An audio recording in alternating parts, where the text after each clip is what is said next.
अस्सलामुअलैकुम की हाल चाल है ਤੁਹਾਡਾ ठीक ठाक हो ਤੁਸੀਂ ਸਾਰੇ कैसी तबीयत है ਤੁਹਾਡੀ ਸਾਰਿਆਂ ਦੀ ਅੱਲਾ ਕਰੇ ਤੁਸੀਂ ਸਾਰੇ ਹੱਸਦੇ ਰਹੋ ਤੇ ਵਸਦੇ ਰਹੋ ਤੇ ਅਸੀਂ ਘਰੋਂ ਨਿਕਲ ਪਏ ਅੱਜ ਫੇਰ ਇੱਕ ਦਫਾ ਮੌਲ ਆ ਗਏ ਆ ਤੇ ਬੜਾ ਰਸ਼ ਇੱਥੇ ਬਾਹਰ ਹੋ ਰਹੀ ਸੀ ਬਾਰਿਸ਼ पूरा बारिश बारिश और इतने आके देखा तो बदल ही गर्मी हब्स हो रहा हब्स वाली गर्मी है तो बारिश तो हो रही है आज सारा दिन बारिश होनी है अल्लाह करे कि मौसम बेहतर हो जाए बड़ा शोर इतने खासा रश है मॉल से जिधर भी आ जाओ तो भी रश ही रश मिलता वे खासी बड़ी तादाद से लोग इतने आते हैं अज इतने एक बार मेला भी लगना सी बच्चों वास्ते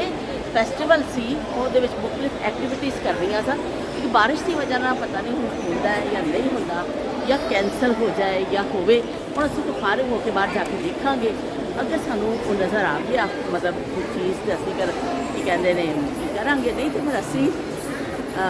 ਵਾਪਸ ਚਲੇ ਜਾਵਾਂਗੇ ਘਰ ਥੋੜਾ ਜਿਹਾ ਘੁੰਮ ਫਿਰ ਕੇ ਇਦੋਂ ਕਰਕੇ ਅੱਡੀ ਮੇਰੀ ਦਰਦ ਸ਼ਦੀਦ ਪਿਆ ਹੁੰਦਾ ਵੀ ਪਤਾ ਨਹੀਂ ਕੀ ਹੋ ਗਿਆ ਤੇ ਚੱਲਣ ਵਿੱਚ ਥੋੜਾ ਜਿਹਾ ਮੈਨੂੰ ਮਸਲਾ ਪਿਆ ਹੁੰਦਾ ਤੇ ਹੁਣ ਮੈਂ ਚੱਲ ਵੀ ਦੇਖਣੀ ਆ ਖਾਸਾ ਰਸ਼ ਅਸੀਂ ਜਾਣੇ ਆ ਨੈਕਸਟ ਦੇ ਅੰਦਰ ਦੇਖਦੇ ਆ ਪਸੀਨੇ ਮੇਰੇ ਪਸੀਨਿਆਂ ਤੋਂ ਅੰਦਾਜ਼ਾ ਹੋ ਰਿਹਾ ਹੋਏਗਾ ਕਿ ਕਿੰਨੀ ਗਰਮੀ ਹੈ ਇੰਨਾ ਵੀ ਪਸੀਨਾ ਆਉਂਦਾ ਖਾਸੀ ਗਰਮੀ ਹੈ ਲੇਕਿਨ ਇਹ ਅੱਛਾ ਹੋਇਆ ਕਿ ਮੈਂ ਲੌਂਗ ਦਾ ਸੂਟ ਪਾ ਕੇ ਆ ਗਈ ਤੇ ਹੁਣ ਅਸੀਂ ਜਾਣੇ ਆ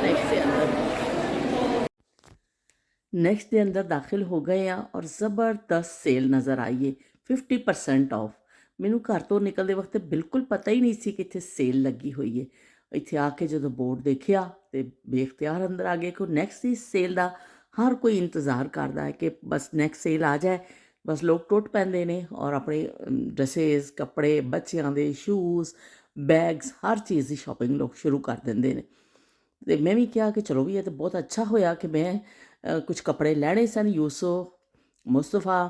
ਯਾਹਿਆ ਦੇ ਚਲੋ ਮੈਂ ਇੱਥੋਂ ਹੀ ਦੇਖ ਲਾਂਗੀ ਨਾ ਬੱਚਿਆਂ ਦਾ ਸੈਕਸ਼ਨ ਉੱਪਰ ਹੈ ਤੇ ਇਸ ਤੋਂ ਫਿਰ ਅਸੀਂ ਉੱਪਰ ਜਾਂਦੇ ਹਾਂ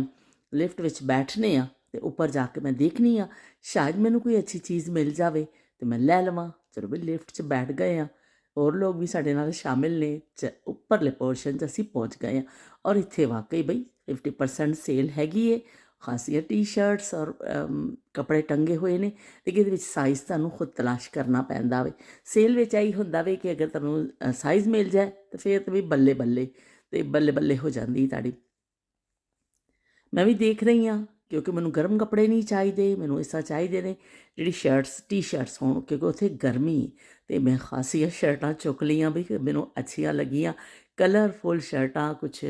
ਮੁਸਤਫਾ ਦੇ ਨਾਪ ਦੀਆਂ ਮਿਲ ਗਈਆਂ ਕੁਛ ਯੂਸੁਫ ਦੇ ਨਾਪ ਦੀ ਕੁਛ ਯਾਹੀਆ ਦੇ ਨਾਪ ਦੀਆਂ ਤੇ ਅਸੀਂ ਲੈ ਲਈਆਂ ਨੇ ਤੇ ਰਾਫੇ ਸਾਹਿਬ ਮਿਲੇ ਨੇ ਪਰ ਰਾਫੇ ਦਾ ਮੂਡ ਬੜਾ ਖਰਾਬ ਹੈ ਰਾਫੇ ਅੱਗੇ ਅੱਗੇ ਦੌੜਦਾ ਜਾ ਰਿਹਾ ਰਾਫੇ ਗੱਲ ਨਹੀਂ ਪਿਆ ਕਰਦਾ ਅੱਜ ਰਾਫੇ ਸ਼ਦੀਦ ਮੂਡ ਖਰਾਬ ਹੈ ਮੈਂ ਆਵਾਜ਼ ਵੀ ਦਿੱਤੀ ਪਰ ਰਾਫੇ ਕਹਿੰਦਾ ਨਹੀਂ ਬਈ ਮੈਂ ਤਾਂ ਨਹੀਂ ਕਰਨਾ ਇੱਥੋਂ ਨਿਕਲ ਕੇ ਅਸੀਂ ਉਸ ਏਰੀਆ ਦੀ ਤਰਫ ਆ ਗਏ ਆ ਜਿੱਥੇ ਇੱਕ ਫੈਸ਼ਨ ਸ਼ੋਅ ਹੋਣਾ ਹੈ ਉਹਦੀ ਅਨਾਉਂਸਮੈਂਟ ਹੋ ਗਈ ਹੈ ਹਾਲ ਵਿੱਚ ਕਿ ਬਈ ਆ ਜਾਓ ਜਿਹਨੇ ਦੇਖਣਾ ਵੇ ਤੇ ਅਸੀਂ ਵੀ ਆ ਗਏ ਆ ਕਿ ਚਲੋ ਦੇਖੀਏ ਕਿ ਕੀ ਇੱਥੇ ਫੈਸ਼ਨ ਸ਼ੋਅ ਅਰੇਂਜ ਇਹਨਾਂ ਨੇ ਕੀਤਾ ਕੁਛ ਬਾਹਰ ਵੀ ਫੈਸਟੀਵਲ ਸੀ ਬਾਰਿਸ਼ ਦੀ ਵਜ੍ਹਾ ਨਾਲ ਬਾਹਰ ਵਾਲਾ ਪ੍ਰੋਗਰਾਮ ਤੇ ਸਾਰਾ ਕੈਂਸਲ ਹੋ ਗਿਆ ਸ਼ਾਇਦ ਬਾਕੀ ਅੰਦਰ ਲੋਕ ਬੈਠੇ ਨੇ ਹਾਲ ਵਿੱਚ ਔਰ ਇੱਥੇ बड़ी खूबसूरत ऊपर देखो कलरफुल छत बनी हुई है और लोग देखो बेंचेस रखे ने उन्होंने ऊपर बैठे ने आराम दे नाल बैठे ने आन जान वाले आ जा रहे ने लेकिन जिन्होंने देखना शो कुछ लोग खड़े ने और कुछ लोग बैठे ने तो बस भी अगर तुम बैठना में तो बेंचेस के उपर बैठ जाओ अगर नहीं बैठना तो बस फिर तुम खड़े होकर देखो लेकिन हर बंदा आराम दे नाल खड़ा है कोई बेतरतीबी तुहानूं नज़र नहीं आएगी सुकून है बैठे भी ने सुकून दे नाल लोग बैठे ने स्क्रीन भी लगी है सामने और बड़ा जी लोग पर गर्मी लोग पखियां पे चलते ने गर्मी अज बड़ी है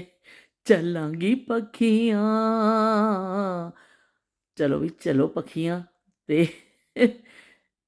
ਜਿਹੜੇ ਨੇ ਮੁੰਤਜ਼ਮੀਨ ਨੇ ਉਹ ਲੋਕਾਂ ਨੂੰ ਅਨਾਉਂਸਮੈਂਟ ਵੀ ਕਰ ਰਹੇ ਨੇ ਕਿ ਬੈਠ ਜਾਓ ਮਿਊਜ਼ਿਕ ਚੱਲ ਰਿਹਾ ਪਿੱਛੇ ਖਾਸਾ ਤੇਜ਼ ਔਰ ਫੋਟੋਗ੍ਰਾਫਰ ਵੀ ਆਏ ਨੇ ਸਿਕਿਉਰਿਟੀ ਵਾਲੇ ਵੀ ਖੜੇ ਨੇ ਤੇ ਚਲੋ ਵੀ ਹੁਣ ਸ਼ੁਰੂ ਹੋਏਗਾ ਜਦੋਂ ਪ੍ਰੋਗਰਾਮ ਤੇ ਅਸੀਂ ਫਿਰ ਦੇਖਾਂਗੇ ਕਿ ਕੀ ਕੁਝ ਨਜ਼ਰ ਆਉਂਦਾ ਹੈ ਸਾਨੂੰ